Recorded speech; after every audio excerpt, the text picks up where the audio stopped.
Hey, what's going on everyone? Today I'm putting a video together that encapsulates everything that I've learned about 1. Safety conditions and 2. Fishing conditions. So again, the caveat is I've only been doing this a couple of years, but whatever it is that I've learned, I'm going to relay to you. Okay, so if you're even thinking about going out into the open ocean, you want to at least go to a quick and dirty forecast site. So the site that I use is spitcast.com, but there are many out there. And then what you do is you punch in your neck of the woods. In my case, it's LA. And then here you have the option of seeing 1 day or a time period. And I always choose a time period, like 7 day. Here on the left-hand side, you'll have subpoints. So the general area is LA, but you're gonna have subpoints like County Line, Zuma Beach, Malibu. And if you scroll down, this is the area for Redondo Beach, which is where I launch out of. Now in general, the entire area is going to share a similar swell forecast, but there are factors like which way the swells are coming from. So if the swells are coming out of the south and the beach that you're launching out of is kind of sheltered from the south, then there are going to be discrepancies. But that's not really that important. The important note is, in general, the swell conditions will be shared by all of these subpoints.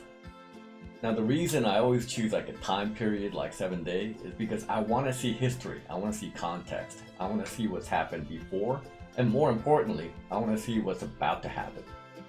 So for example, we're looking at a 7-day forecast here. This is 10-foot swells, 5-foot zero.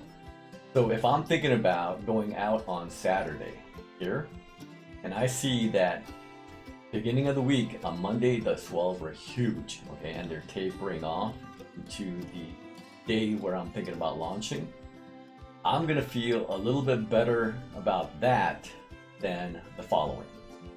So here's an example where I would be really on guard. Okay, so let's say that I'm thinking about launching on Wednesday, this point right here, but the forecast calls for a real ramping up of swells. So by Saturday, Sunday, they're going to be 10 foot. If you miss time, okay, and it's a science, but it's not an exact science. So if you mistime this and you get out there and the surf and the swells really ramp up, you could be in trouble. So the point is, I would much rather launch into 5-foot swells that are forecasted to taper down, as opposed to launching into 5-foot swells that are forecasted to ramp up. But the bottom line is, if you are just kind of getting into this, you want to look for a number right around 3 and nothing significantly above 3. And then the other component to swells is the wave period, which is the number of seconds in between bumps. So if you have 12 seconds in between bumps, it's going to be a gently rolling ride. If you have 3 seconds in between bumps, it's going to be a rocky ride, bump, bump, bump, bump. So good conditions would be, let's say, 3 foot or under in terms of swell size, with a big wave period like 12 seconds, 14 seconds. Bad conditions would be something like 6-foot swells with 3 or 4 seconds in between. So here's an example of really mellow swell conditions. These are probably like 1 to 2 foot, and when they're that small, it kind of doesn't matter what the wave period is because the bumps are so mellow. Now this might be an example of maybe like 4 to 5 foot swells with a wave period maybe like 4 or 5 seconds. So this is a pretty bumpy ride, and it's kind of hard to relay because the GoPro has a tendency to flatten everything out.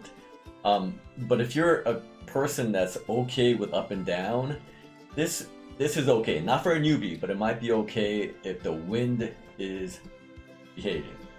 Now for kicks, if you want to see conditions where no one has any kind of business being out there, go check out my Central Coast Montana de Oro video, and I'll leave a link. Okay, let's move on to the topic of wind, which I think is much less predictable, much more complex, and has way more implications. The first thing you have to understand about wind is in your neck of the woods. Okay, so it'll be different from SoCal, Central Cal, NorCal. You got to figure out what the prevailing wind conditions are. So for our neck of the woods, the winds will generally blow out of the south or the southwest. You have to understand that. And then you have to understand how the wind behaves on a daily basis. So I'm going to go from 7-day to 1 day here. Okay. So the way the wind works in our neck of the woods is early in the morning, like 6 a.m., they're very, very mellow. And then they will ramp up to a peak right around noon. So the winds are going to blow hardest from about, let's say, 10 a.m. to about 2 or 3 p.m. So if you decide to launch at, let's say, 6 a.m. and the wind is blowing pretty good, like 10, 12 miles per hour, your spidey senses better be on high alert. Because again, generally, they'll only get worse as the day wears on, and then toward the end of the day, they'll taper down again. So let me circle back and re-emphasize. If you launch at 6 a.m. and the winds are heavy, like 12, 15 miles per hour, you might want to rethink your plans. And if you're going to go out anyways, I would recommend not venturing out very far. So at this point, we're going to assemble all the components and put a game plan together. So when you launch out of King Harbor at 6 a.m., let's say, the wind should be very, very still. So at that point, you have an option to go any which way. You can go north, you can go west, you can go south. Now, here's why I would generally recommend going either south or southwest. So you're going to be out in the water, like 6, 8, 10 hours. And by then, it should be around anywhere like 12 to maybe 2 p.m. And at that time period, the winds are going to be strongest. And you're probably going to be fatigued. So at that point, the question is, which way do you want the wind to blow? Okay. So if you ventured out south or southwest, you're going to have a 10, 12 mile per hour wind at your back, helping you along get back to harbor. If you venture out north, now you're going to have to fight a 10, 12, 15 mile per hour as you paddle back to harbor.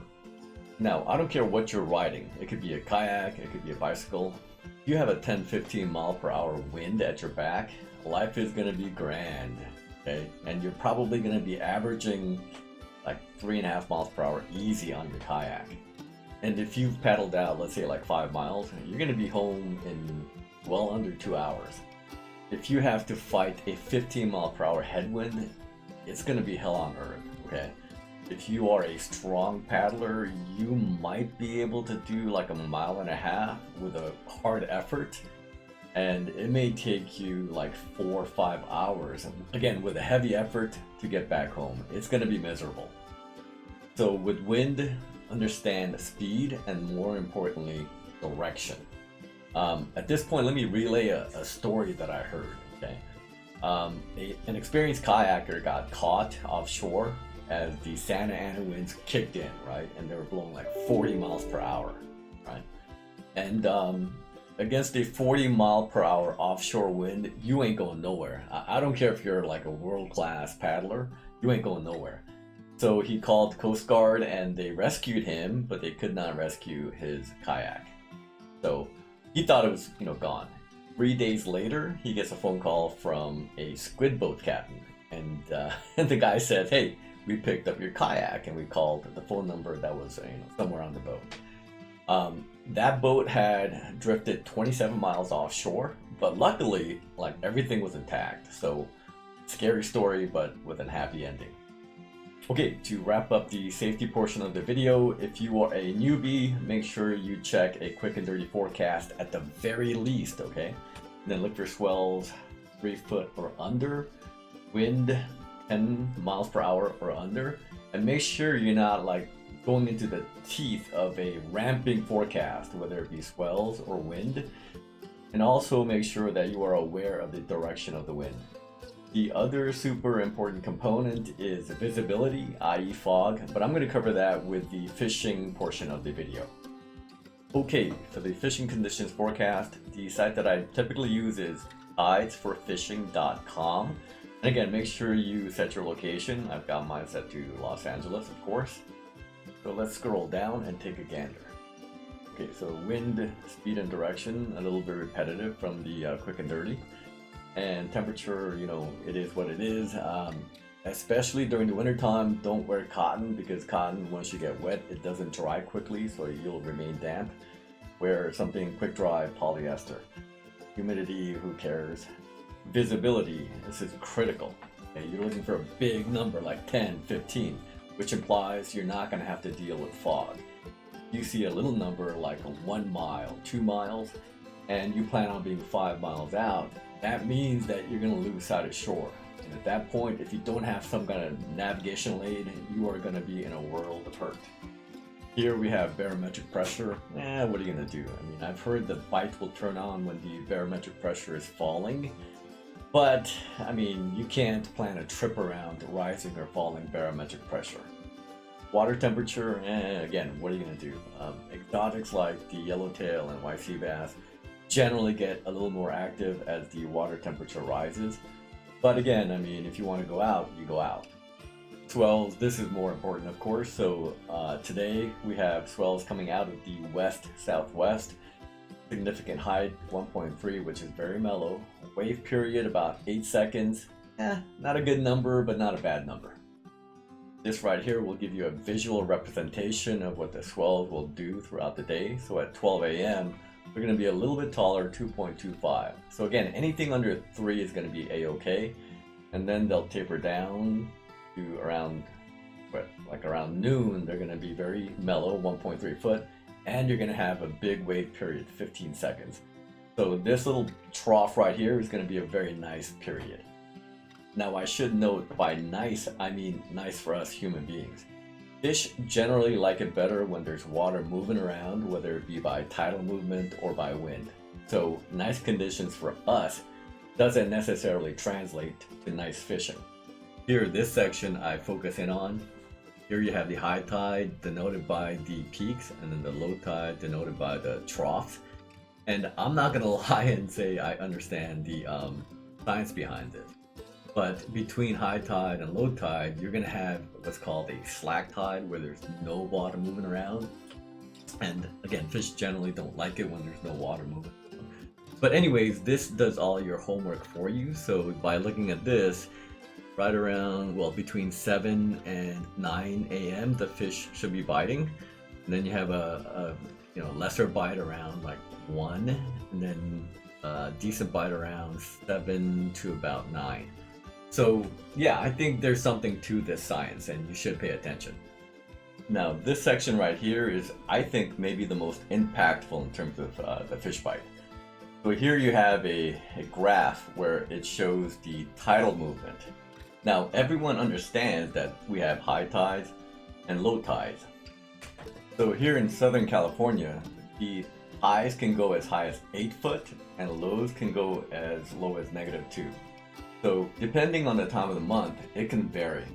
So when you have a no moon, you're going to have wide swings from high to low. So imagine this going way up here, going down way here. And then when you have half a moon, you're going to have not much change in terms of current and tidal movement. So it's going to be a mellow kind of a ride, like what you see here. And then when you get to a full moon, you're going back to the big highs and the big lows. So everything else being equal, when you have big tidal change and thus big water movement, the fish are more apt to bite. And so if you don't want to get immersed in the science behind it, this section right here kind of summarizes everything, right? And this column right here is called coefficient. That's basically a number that I guess correlates to the water movement. And this is a very important number.